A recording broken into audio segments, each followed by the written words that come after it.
ni ibintu bisanzwe mu buzima bwa muntu. Umwana muto iyo umubonye yiturije, uwo mwana yabona ababyeyi be basomana cyangwa se ku ruhande bakuru be basomana n'abavandimwe babo cyangwa se n'abo twita abakunzi babo, uwo mwana nawe iyo yiturije gato ahashira akanya arakwegera maze akaza kugusoma nawe. Cyangwa se waba utuje ukabona wa mwana bya bindi yabonye araje aragusoma, wakwibaza ngo uyu mwana aba yabyize gute cyangwa se biba byamujemo gute, biba bigenze gute, umuco wo gusomana ubundi watumutse he, inkomoko yawo yaje gute? Gusomana ni igikorwa abantu bakora bagaragaza urukundo, ubucuti cyangwa amarangamutima akomeye. Inkomoko yabyo ntisobanuye kimwe ku isi yo hose, ariko hari ibisobanuro by'ingenzi bishingiye ku mateka n'ubumenyi. Ndi Umuhoza Niyitegeka Ulfat, reka tubivugeho. Iyi ni Kivu Wave Official. Inkomoko ya kera mu mateka, abashakashatsi bo mu by'umuco n'amateka, abo twita aba anthropology,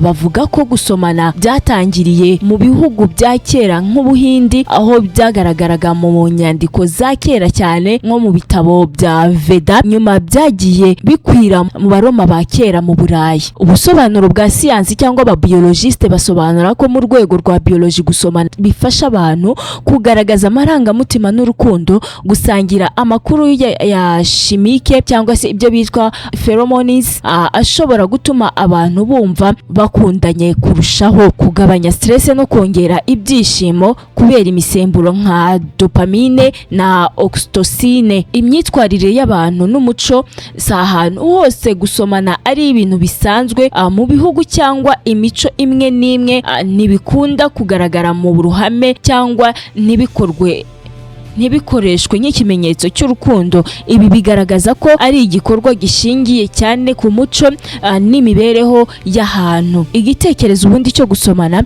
cyaje giturutse ku babyeyi. Hari abavuga ko bishobora kuba byaraturutse ku buryo ababyeyi ba kera bagaburiraga abana babo babitera ibiryo mu kanwa, bagakoresha umunwa bahihereza abana babo, bikagenda bihinduka uburyo bwo kugaragaza urukundo uko imyaka yagiye ishira. Gusomana si ibintu byaturutse ahantu hamwe gusa, ni igikorwa cyavangiye amateka, umuco n'ibinyabuzima, kigenda gihinduka uko abantu n'imico byagiye bitera imbere. Ndetse no gusomana biza kugira revolution bitewe n'imyaka uko yagiye ihita. Umuco wo gusomana nk'ikimenyetso cy'urukundo cyangwa kugaragaza amarangamutima ntago watangiriye mu gihugu kimwe gusa, ariko hari aho amateka agaragaza ko wakuriye cyane imbere yo gukwirakwira ahandi mu Buhindi.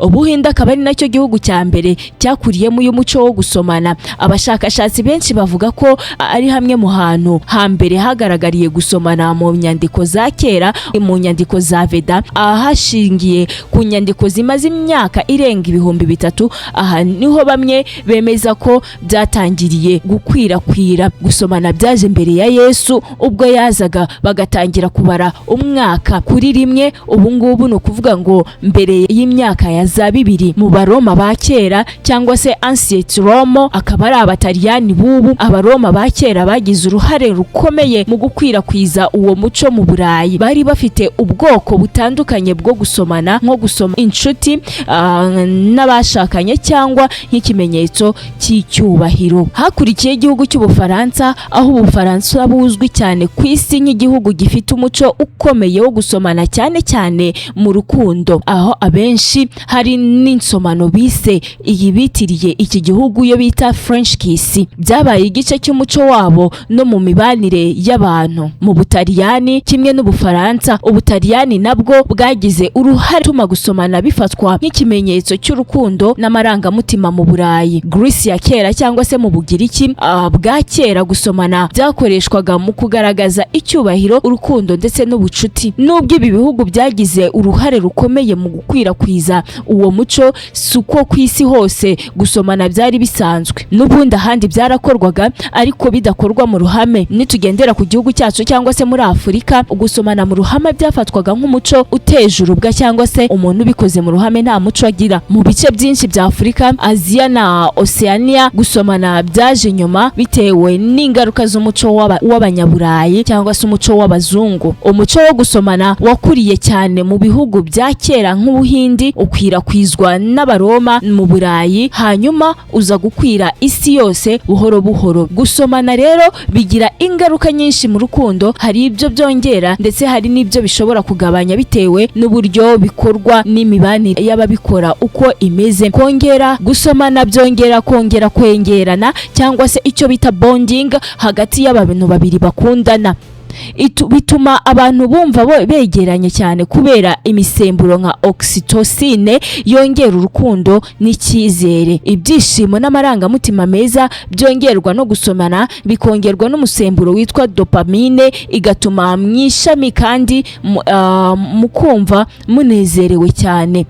Icyizere hagati y'abakundana. Gusomana kenshi mu rukundo bishobora gutuma mwizerana kandi kurusha uko n'ubundi mwizeranaga cyane. Ikindi, gusomana byongerana attraction hagati y'abantu babiri bakundana, bifasha kumenya niba mukururana no kumva mufitanye connection cyangwa se icyo twise haruguru bonding. Kugabanya stress, bishobora kugabanya umunaniro n'igitutu cyo mu mutwe. Murabyumva abakundana rero, iyo usomye uwo ukunda cyangwa umupatina wawe umugabanyiriza stress, utuma hagati yawe nawe mwegerana kurushaho. Kubura ubusabane nyabwo iyo bikozwe nta marangamutima arimo, ahubwo bishobora kugaragara nk'ikintu gisanzwe kitagira icyo cyongera. Gusomana nk'uko twabivuze haruguru bigabanya byinshi nk'uko maze kubivuga. Iyo bikozwe ku bantu badasabana, bishobora kugaragara nk'ikintu gisanzwe kitagira icyo cyongera. Kutumvikana mu rukundo, niba umwe abikunda undi ntabikunde, bishobora guteza kutumvikana. Ariko abantu benshi bakundana, gusomana ni ikimenyetso gituma bakomeza kwegerana cyane. Mu mibanire mishya, gusomana vuba bishobora gutuma abantu batabanza kumenyana bihagije. Gusomana bishobora kwanduza indwara zinyura mu matembabuzi nubwo bidakunze kubaho kenshi cyane. Kugabanya agaciro mu muco runaka. Mu mico imwe n'imwe, gusomana cyane mu ruhame bishobora kutemerwa, bikagira ingaruka ku mubano w'abantu. Nk'uko twabivuze, indwara yitwa hepatite nayo ishobora kwandurira mu gusomana kuko yandurira mu matembabuzi anyura mu kanwa, kuko buriya ngo abasomana bavanga amatembabuzi yo mu kanwa, icyo twita amacandwe. Gusomana bishobora kongera urukundo, kwegerana n'ibyishimo, ariko iyo bidakozwe neza cyangwa nta bwumvikane buhari, bishobora kugabanya ireme ry'umubano ndetse n'icyizere. Icy'ingenzi ni uko bikorwa bwumvikane no kubahana hagati y'abakundana. Abahanga cyane abo muri psychology na biology, ubwo ni ukuvuga ngo abahanga mu by'imitekerereze yo mu mutwe n'imitsi yo mu mutwe ndetse n'imikoranire yo mu mutwe no muri science, bagaragaza iby'ubuzima, bagaragaza ko gusomana atari gusa igikorwa cy'urukundo, ahubwo gifite ibisobanuro byinshi mu mubiri no mu marangamutima. Gusomana nk'igikoresho cyo guhuza abantu. Abashakashatsi bavuga ko gusomana tuma hasohoka imisemburo nka oxytocin yongera kwegerana n'icyizere, na dopamine itanga ibyishimo. Ibi bituma abakundana bumva bafitanye isano ikomeye kurushaho. Kugabanya stress n'umunaniro. Ubushakashatsi bwerekana ko gusomana bishobora kugabanya cortisol, ni imisemburo ijyanye na stress, bigatuma umuntu aruhuka mu mutwe kandi akumva ameze neza. Uburyo bwo gusuzuma cyangwa se mate selection, hari abahanga bavuga ko gusomana bifasha abantu kumenya niba bakwiranye mu buryo bwa chimique cyangwa pheromone. Umubiri ushobora kumva niba undi muntu akwiriye cyangwa atari we. Uruhare mu mibanire y'urukundo. Muri anthropology bavuga ko gusomana bifasha kubaka no gukomeza umubano. Abakundana basomana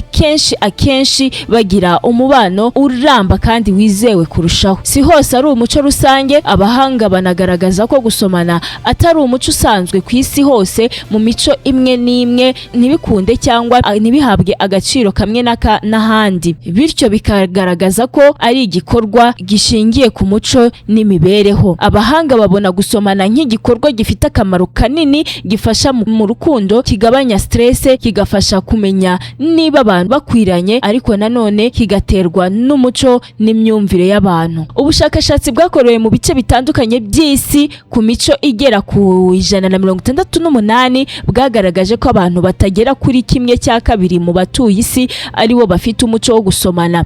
William Jan Kouyake, umwarimu wigisha ibijyanye n'imico n'iterambere mu miryango migari y'abantu muri kaminuza ya Nevada, we yavumbuye ko abagera kuri 46% aribo basomana bakoresheje uburyo bw'iminwa ku wundi mu bakundana.